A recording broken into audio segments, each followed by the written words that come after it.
Guys, leo tunapika shakshuka. Ni chakula rahisi na haraka kuandaa na ni kitamu. Ni chakula very common kuna nchi za Kiarabu, yani North Africa na Middle East.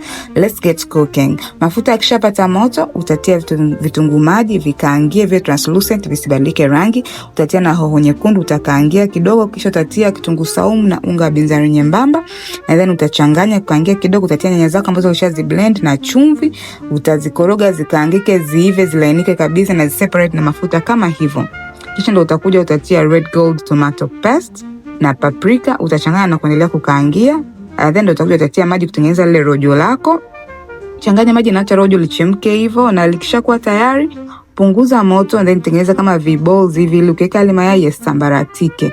And then ndo utaweka mayai yako, utapunguza moto na utafunikia. Baada ya dakika 5 mayai yako yatakuwa tayari, na utaweka juu pilipili manga na herbs. Mimi nilitia mint, unaweza kaweka coriander leaves.